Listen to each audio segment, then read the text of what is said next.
So SoftPOS is very difficult to do. It's not so difficult to get it to work. The problem is getting it to work securely at a level that security labs are happy for you to operate. Right? So there's not companies that can get to that kind of standard. So there are a number of companies that get certified, but where we stand apart is around performance. It's about trying to take that learnings about what we were doing and make something that's not just compliant, but really fast. Right? So it's about performance and the experience and information and the things that really turn it from being, yeah, it can work and it's compliant and it's certified to being something that's a real product. Welcome back to Purpose Driven FinTech Podcast, where we learn how to build FinTech products with customer and commercial impact because we are on a mission to eliminate financial stress. My guest today is Barry Levett, co-founder and CEO at Mypinpad. Mypinpad strives to be the solution of choice for money on the move, making model transactions safe, easy, and enjoyable. And Barry confidently says they are known for being one of the best of the world. In today's episode, we discuss building SoftPOS, the impact Mypinpad is having in society when it comes to financial inclusion, lessons from merging two companies with different but supplementary strengths and products, and successfully creating an innovative solution, not flawless execution, the recent 30 million investment round, community, market expansion, and much more. If you enjoyed this episode, it would mean the world if you subscribe and give it a follow. Hello, Barry. It is a pleasure having you on the show today. How are you? Very good. Thank you for having me, Monica. Very happy to be here. Thank you. I am really looking forward to this conversation because you've done an amazing merge of companies. And we were talking about what happens when you put together an elephant and a giraffe, and then the team comes together and they create a weird animal. So instead of doing that, you've gone through a process of taking an elephant and a giraffe and creating something new that makes sense. So really looking forward to this chat. But before we go into the chat, we all know that life and building a company is not always, it's exciting, but it's not always an easy ride. So I want to start with more like personality, getting to know you questions that people have all the time, like in their heads. Starting with, how did you deal with faith? Yeah, that's definitely a massive one. I think with failure comes a level of practice. Yeah. I think failure is part of it. And going through it, at least for me, is if you assume that you're going to fail in some things, then the expectation is not there that you're going to hit it out of the park and become Elon Musk overnight. That doesn't fly. I think the point in where I'd get disappointed is if you don't spot the failure early enough so that you can do something, right? So the real big failure is more of a blind spot rather than something doesn't come off. I'm a big fan of the idea of options and optionality. Try something, and if it comes off, great. If it doesn't come off, stop it and try something else. In which case, I don't really see it so much as failing as you're just eliminating bad alternatives. So I think maybe that's the other part, is to actually recognize what's the difference between a failure and a not unsuccessful test. Unsuccessful test, I don't really see as a failure, because you're not really that surprised, right? You don't expect everything to come off. Yeah, I like that distinction because, like, many times it's the emotional side of difficult times that is the difficult, right? But if we Yeah. change the mindset, exactly what you just said, it's not a failure. Yeah, it may be a difficult time, but it's more of an opportunity to do things different. Yeah. It's in some ways the fun part, I think, is if everything was a highway, a heavily signpost and all the rest, the fun element is not there. Some of the fun element is you're going across a wilderness and there are things in the way and there's challenges, and you go around a rock and there's a problem, and then there's this and then there's that. If it was signposted and so on, it probably maybe wouldn't be as much fun. Humans have had a long tradition of doing things because they're difficult, right? Not always because they're easy. Hence, going out into space and going to the moon and inventing things, and that's in modern days. But this is something that's innate in humans. We've crossed the oceans. Think about what mariners of old were doing, crossing oceans. They didn't even know what longitude they were at. Forget GPS and all the rest. So there's a pioneering element of sort of belief and then overcoming things. The fact that it's hard makes it also a little bit fun. I think that's also part of the failure story.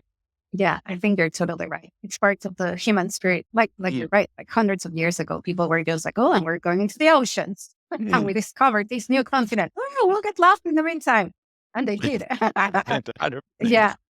So just to build on that, like you've had an entrepreneurial journey as such. What has been like the biggest lesson for you?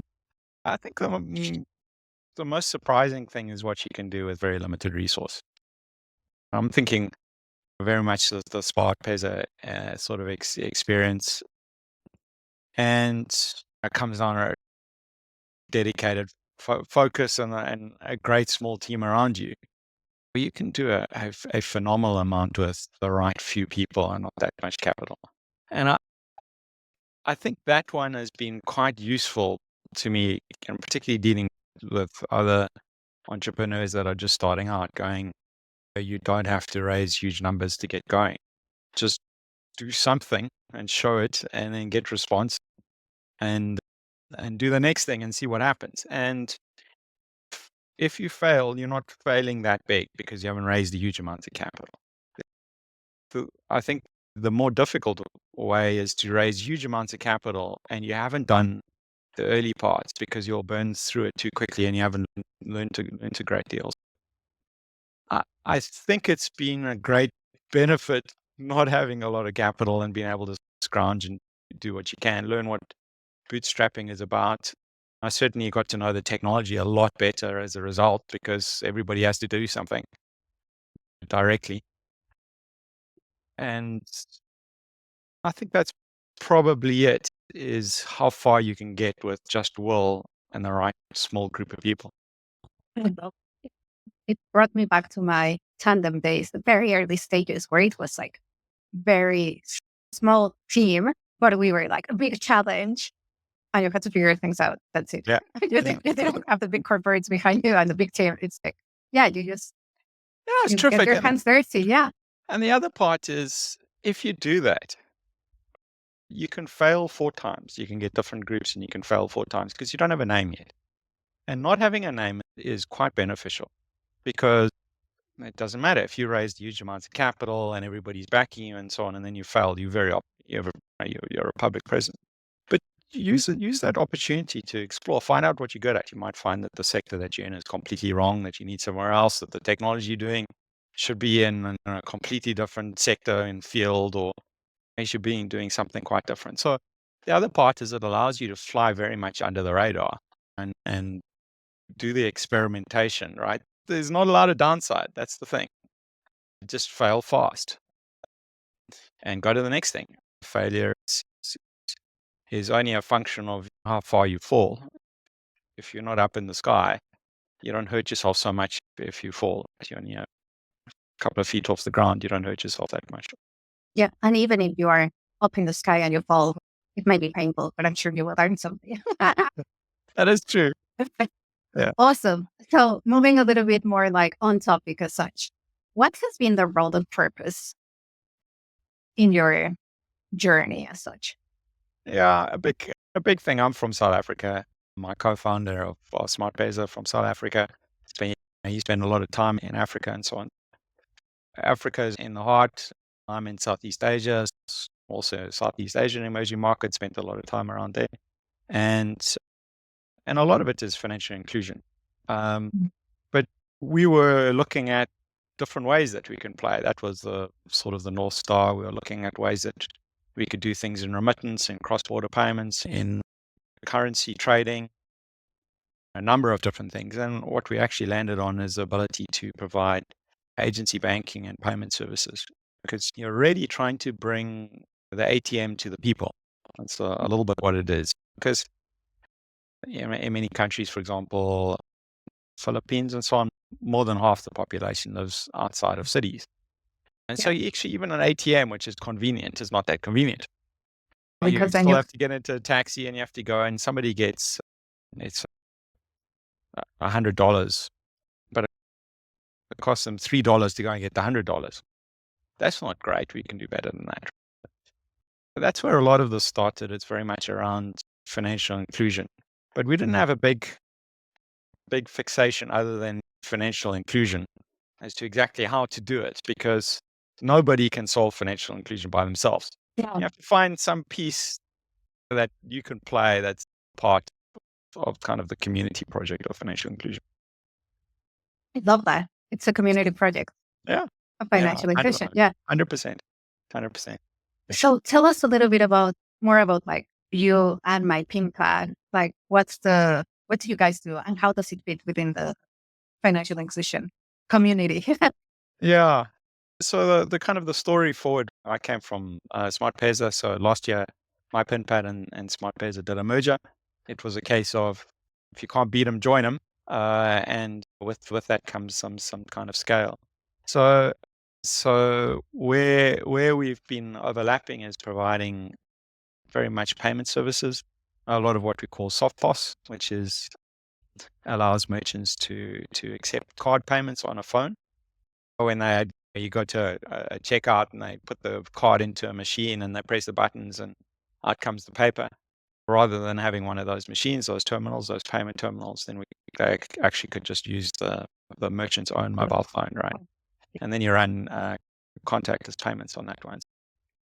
So both companies were pioneers in this space, along with some others. But I think the combination of Mypinpad and SmartPesa already puts Mypinpad as the new company, the combined company, is probably the best in the world in the space.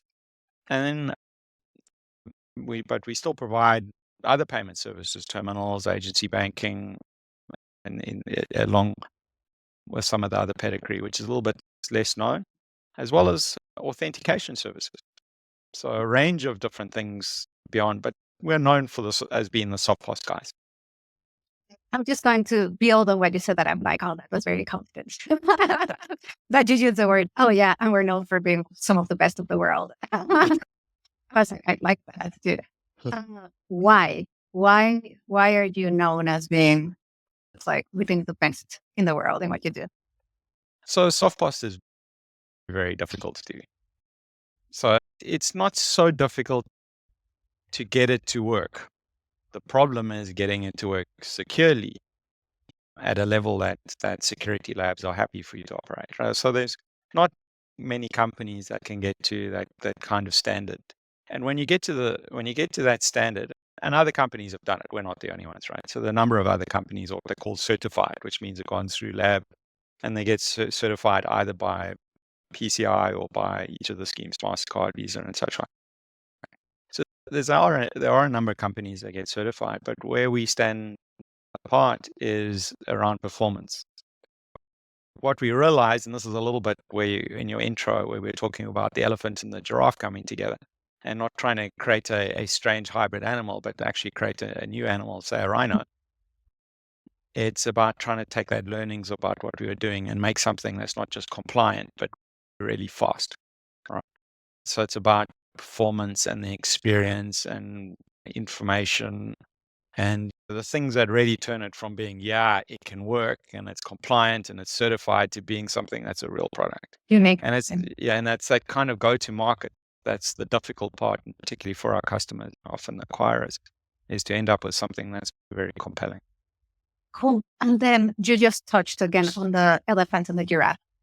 That can you expand on? Okay, so it was two companies with its own ecosystems of everything. Yeah. And then basically you merge the companies to create not a monster of half a body of an elephant, half a head of a giraffe, but it was like a new breed on its own. Yeah. What was that process? Can you guide it? Because I think it's very relevant given where we are today with, unfortunately, some fintechs closing, others will be acquired, or even teams will be merged. There's a lot of change going on. So I think it's important to understand from someone who's done this successfully to be like, hey, in order to avoid a weird animal, this is the process that we followed, or the lessons or the challenges to create something new. One thing is absolute prerequisite. The rest is but an absolute prerequisite is to get your own team and the board and the investors behind the idea. because if that doesn't work, then it's very difficult because you're going to be uphill. And that's not an easy task. But there does come a point when the shortcuts that were being made to get to that point and the cumulative sort of debt or kind of technical debt or some of the mistakes that are being made up to that point is, do they get to a level where you're better off starting again, well, not completely 100% starting again, or do you try and fix them? And what's that sort of balance? Now, this bit about stopping what made you successful and starting something else is a hellishly difficult thing to get on top of. When is that the right thing to do? And this is not a question about startups. This is companies of all sizes. Yeah. And from time to time, you do get companies. Nokia did this. They stopped doing one thing and they started doing something else. And then they enjoyed the mobile phone revolution, but they didn't do it the next time around. BlackBerry is the same. They got that first wave and they didn't convert. The next time around, they missed Android and iOS and so on. And so there comes time to time where it's important to stop doing the things that made you successful and switch to something new. But it's a difficult thing to do. So one of the bits I think was important around this is I got everybody comfortable that I understood the technology, right? That I understood the strategy element and I understood like the workings element. Because you can have the one, and if you don't show credibility in the other area, then they go, well, why would you do that? That doesn't make sense, right? So in setting out sort of the vision and the strategy, I go, okay, this is where the market's going. The market's going SDK-based systems where performance is important, speed's important, and not just security, right? You're rewrapping things. Now, when you're trying to get something that's a very different level of performance, tweaking doesn't necessarily get you there. And that's the part where you say, yeah, we can try and tweak, but you'll never get to where you can get if you're not 100% start again, but you're pretty much starting again. And I think the sort of the convincing or the explanation to many is you've learned a great deal. What you've done has not been a waste. You've learned a huge amount already. Now you know how to do it properly. Let's do it properly. And so then it becomes an implementation question. How do you keep the team going on the existing products and then on the new products? So the vision part and the sort of the selling piece is done, but then how do you because you can create some, if you're not careful, some internal tensions because there's this one group working on the new one, super product, shiny thing, and the other one's maintaining and so on. There's also an element of total communication, total buy-in, saying, listen, everybody's going to go to the new one. That's fine. We have to continue paying the bills and building revenues and so on. I think I was very lucky because it wasn't that difficult to get alignment internally and with the board and with shareholders and so on. And there was one other factor, which was there was a new standard coming, which is called MPOC, which was something that we could rally around as being the catalyst towards this new thing. But in reality, we had to do it anyway. But it became that flagpole that people can circle around. Sounds definitely complex as such. In your case, you were like, it's not difficult, but I'm like, it is complex. Sometimes at work, I say, oh, this is easy. And people look at me like, oh, it's not easy. It's complex. So it tends to be complex. What were and with complexity comes like challenges. What were the biggest challenges that you had, even though it was quote unquote not that difficult?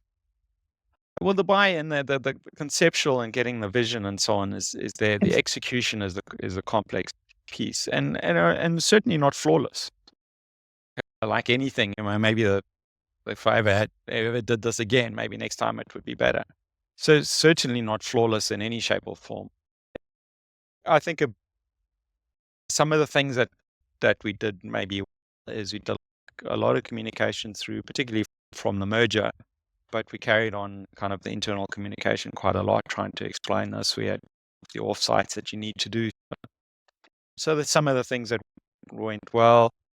Some of the other things, maybe more of a focus is, uh, I think we could probably have got there faster if we had done some other things, and nothing draconian, but just in terms of accelerating the learning into what is the new product, right? Because the organization has to go through a big learning change.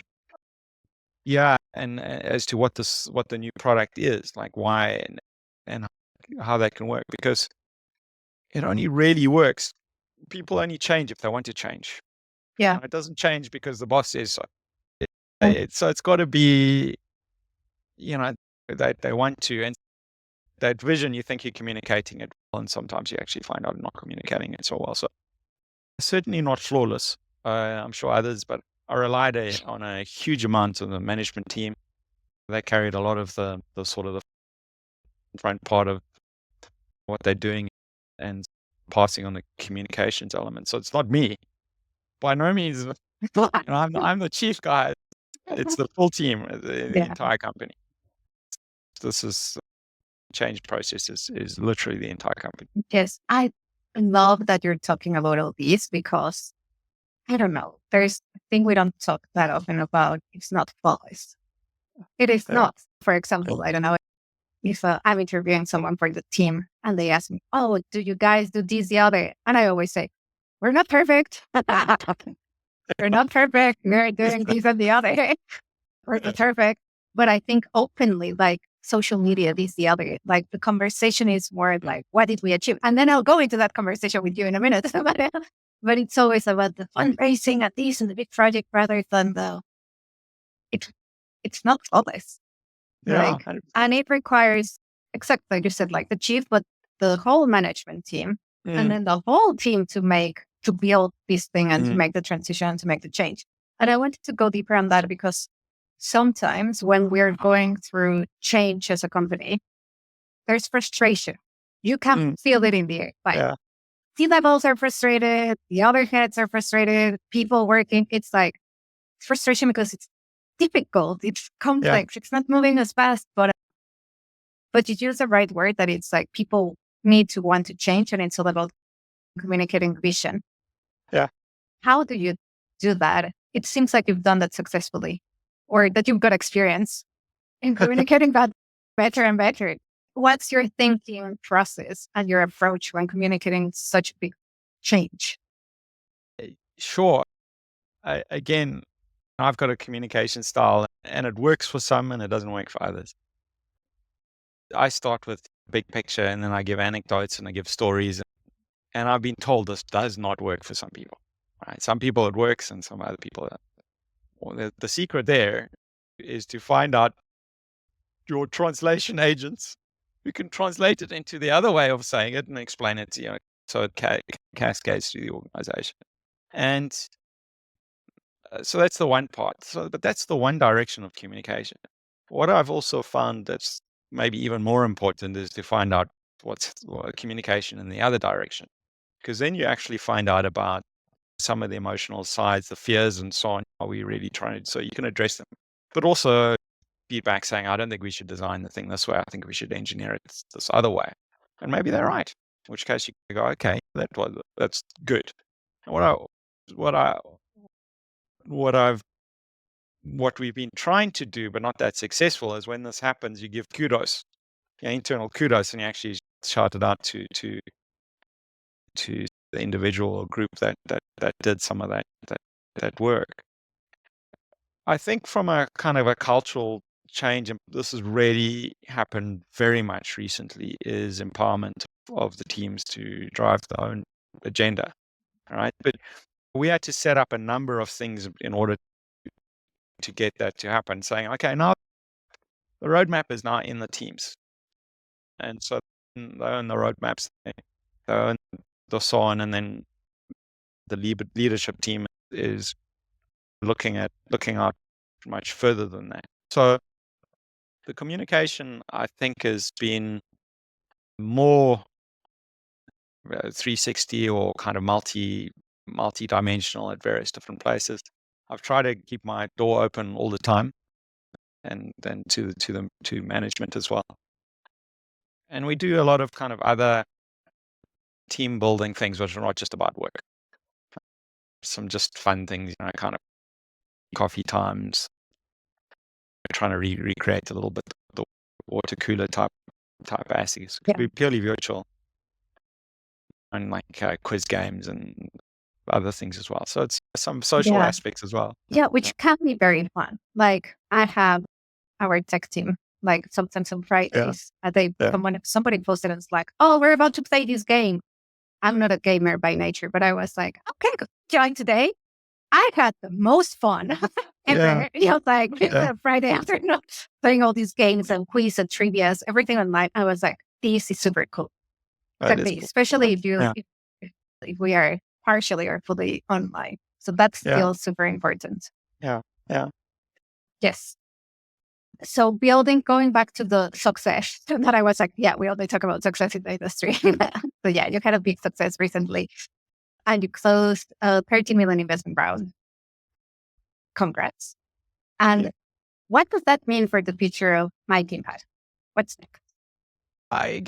Getting investments are, as I said, is one is it gives you runway that you can do things. There is the flip side where, now there's more spotlight on you. Yes, more pressure. Yeah, there's more pressure, exactly. So you're starting to become more visible and more so on. So the money pays salaries, which is great, right? And it pays for a lot of different things. The other part which for me personally is a backing of individuals that what you're doing is somebody's willing to actually put at whatever price some money behind, because that's backing the management team and it's backing the individuals that are doing that. Says, we like what you're doing. We want you to carry on or get better at what you're doing and such.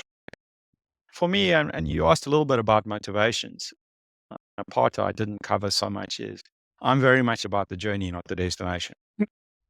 I like doing the fun things. I like doing hard things because they're hard. And sometimes, I'll go and do a half marathon or something. I actually get disappointed when you cross the finishing line because, the fun part's over.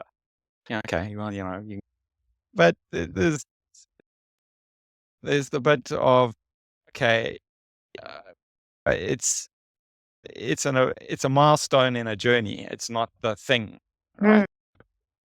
We obviously celebrated getting investment, and particularly this market is not that easy. It's back to doing what we're doing day to day and continue to develop the business. That's very much what the kind of the focus is. The last part on the investment is what we really wanted is some investors who had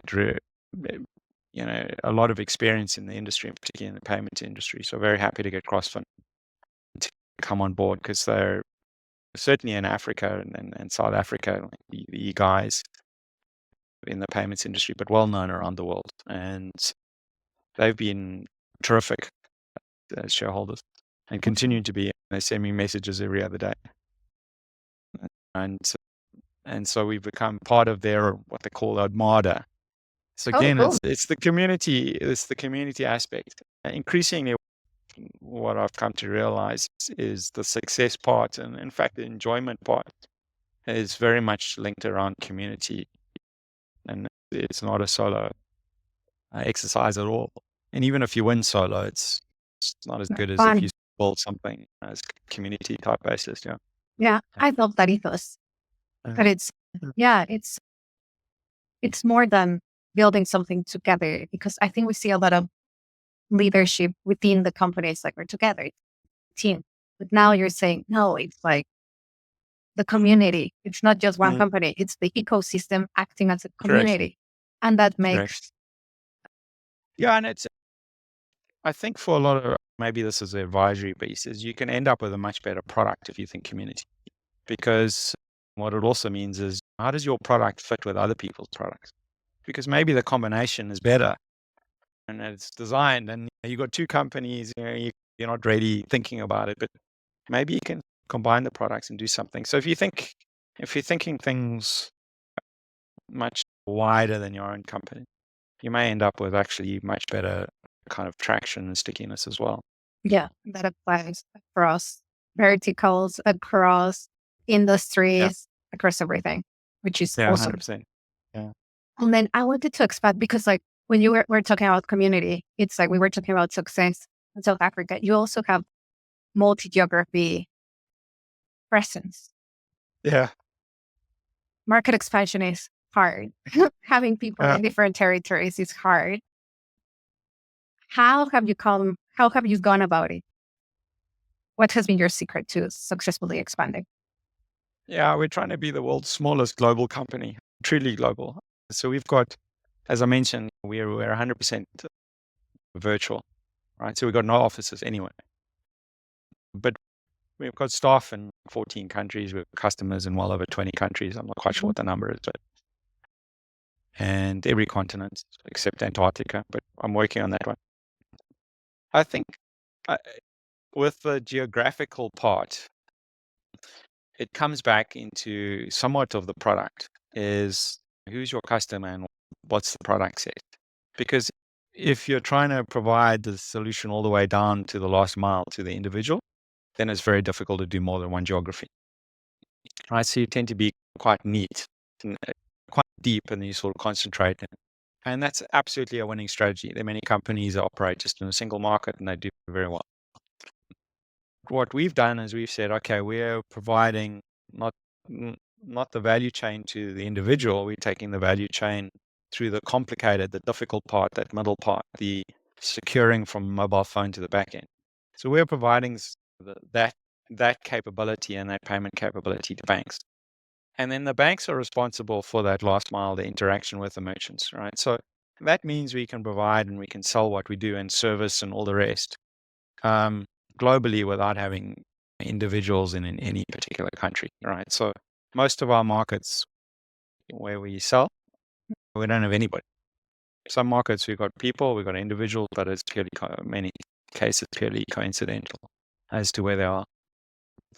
There are on our really big markets, and we've got people on the ground because those are big customers, really big customers. And so there we need some people on the ground. But we've got no problem going into countries where we've got no footprint because we're not doing it right to the Yeah, to the last individual. you were talking. I was thinking that is smart. That's it's just smart because the product, the company, everything is designed such that you can scale without limit, not without limit, but yeah, there's not all these limitations. Let's say because of where you sit in the ecosystem, you Yeah. don't have to have, Yeah. let's say, for example, banking license. Like Yeah. it's Yeah. you just work with the bank needs to figure out all the banking license. If anything, there might be some localized requirements, Yeah. but it's not. Well, it's in a way, it's an extension of the community aspect to it. Is one needs to understand where do you play in that ecosystem, right? And you have to be really good in your piece of the ecosystem and interface well with the rest of it. But then not go and try and be the whole ecosystem, right? You can't provide services to every country on the planet and down to the last mile because it's not possible. You could be as the largest companies in the world can't do that. Even those companies that one thinks that does do that, things like McDonald's or fast food, no, they run franchises, right? They don't themselves do it, right? There's always an element of you have to give and take and play in the ecosystem. So it is an extension of that ecosystem. But you must be conscious. You must kind of go, this is what we're doing. This is our piece of the value chain. Here's what we do. Here's why we're good at this piece. You understand where it is. You understand the interface on the one side, understand the interface on the other side, and you build around it. And then then it makes sense to everybody. It's easier to market, easier to position, easier to service, easier to build the products, easier for everybody to do that. I think where some companies lose it is they don't actually know where they're playing. So follow, and then they try and do this, and then they end up in the wrong geography with a sort of wrong product, and they're burning the wrong piece. But there's not that kind of conscious efforts going, okay, what is it that we bring that's hard for others to uh, do, and are we providing it in a way that the ecosystem needs it? All right. If you can do those, then you have a chance. You have a chance. Price. Because I'm like, Yeah. yeah, those sound like basic questions, but actually it's not that straightforward to get to the answers in such a way that yeah, that makes it really unique. How do you recommend anyone who's building, whether a product or a company, fintech or not fintech, to get to the answer to those questions? Which framework or process? Frameworks. Not necessarily framework, but it's like what thinking process? I would ask as a question is, what can you do better than anybody else can do? And the clue on this is the answer is one item. You need to be able to say one item, One. right? If somebody quite often they go into lots of reels of all the different things that they're adding and to do, but on that, yeah, it makes it very difficult to be successful. It's very difficult to even with your own team describe like what you're trying to do. But I think it becomes extraordinarily difficult to actually build if it's not a single item, which is then you're building around, right? So everything ends up as a concentric circle around this. So you're building services around what your differentiation. Because what then ends up happening is the market will push you and you will end up trying to follow the sort of the fad because something comes along and you end up following the fad. And yeah, because the market's tumultuous, right? It'll push you around and you'll have people demanding things of you. And so I don't know of any frameworks. I just ask the simple question is what can you do better than anybody else? And and if you don't have an answer to that is what do customers really need that they struggle to get? And how can you be the best person to provide that? The next part after that is how do you prevent getting unstuck? All right. How do you create a leadership in there, but also maintain a leadership? That's the second part of it, which is, okay, you've opened up a market, you prove that there's something there, you get some traction, but then you also get the fast followers that come and they can copy you, Yes, I right? was about to And they say can that. execute, yeah. So how do you do that? So there's generic strategies that different companies have. The one is, okay, we have a very low cost basis, right? And that can work. It's more and more difficult because, particularly in tech, because your competition comes everywhere and there's always a place cheaper than yours, right? So lowest cost is a tricky one. If you go, you can provide something in a particular geography because you're there and you know it better and you've got better connections, 100%, right? But there's got to be something that you can wrap your product and then your market that you're sticky, that you have some traction because you need some runway in order to be able to operate and experiment and fail. That's probably the kind of the two questions I'd ask at the beginning. I love it. It's super simple, but direct to the point. And if you really get that right, then that's it. You've got your Yeah. core center proposition to then Yeah. go and build. Awesome. Yeah. And then as we're getting towards the end, I'm loving this conversation, by the way. I could keep talking and talking, asking you questions rather than listening. I could keep listening and listening. I really like your leadership style and your energy in general, like your mindset, your way of work, thinking based on what we discussed today. And what has been your secret to keeping like the team members, your company, happy, motivated, pulling in the same direction, high performers? You need to ask them, not me. I it's in total, I think it's there, and I think people are motivated. When it gets down to individual, I'm sure there's going to be some individuals who are very not happy, and others who are elated. So there's going to be the spectrum. I certainly you can't describe it as being, and I don't know. At the end of the day, I don't know. I can only react to what's there.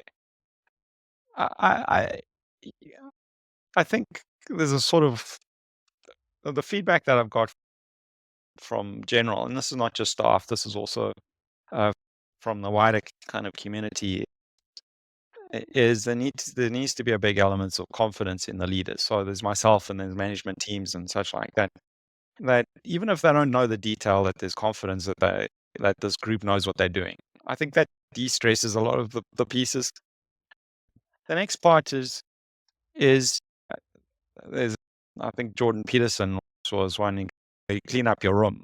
There's an element of you've got to sort out processes and you've got to sort out previous issues that are there, right? If teams have continual problems with something and it needs to get fixed, we need to fix them. Yeah. And I think that's another part is if teams can see management are at least trying to fix whatever the issues are and deal with them, there's a sort of a next part that we're not blinding and that's the thing. I think the last part is there's a fun element to it. Like hard work comes and there needs to be fun. I talked about the journey. I think it's a real mistake that people go into small companies, particularly as entrepreneurs, and they want the names and they dream about the name in the newspaper. It's the journey. If you don't enjoy the journey, you're gonna A, not enjoy it, and B, the odds are against you about being successful, whatever success means. If you go and you say, I'm going to learn something about this regardless, and I'm going to get as much out, then you'll be successful regardless. So I think the last part is genuinely enjoy the journey, talk about the journey, and try and get others to enjoy the journey as well. I don't know if I can comment much beyond that. Things are good. Good. They could always be a bit better, as they can be with any company, and we'll strive to fill in the needs and gaps and so on. Yeah, and that's probably where it's at right now. Awesome. Barry, it's been an amazing conversation. Thank you so much for your time and wisdom. Where can we find you and Mypinpad? Yeah, mypinpad.com is our website. So mypinpad.com. I'm on LinkedIn personally, if you want to reach out to me. So it's at Barry Levett, BARYLEVET on LinkedIn, and we're quite active there. Connect to us. We've got a newsletter that goes out. So if you want to, you can sign up and subscribe to that. You can click through. That's another way to get through to us. Our primary channel is really LinkedIn, since we operate in the B2B space. So that's the main place to find us. One last question before we go. If you were to change one thing in fintech to make the industry better for customers, staff, and shareholders, what would you change? Yikes. Sure. One thing. I think that we end up with really good international standards. It's difficult to operate internationally with the different regulators and so on. Is a single set of rules that make sense. I think that would really help. I love that. Yes, because you know what? When I speak with, let's say, fintechs on the other side, your potential customers, and when I ask this question, many people say, oh, to make regulatory frameworks easier across region so that it's easier to expand. I'm like, yeah, it applies across the ecosystem. It's like, how do we make everything simpler, easier so that it's global? Yeah. 100%. Cool. 100%. Barry, it's been an absolute pleasure. Thank you, everyone. Thanks so much, Monica. Thank you. I really appreciate it. See you next week.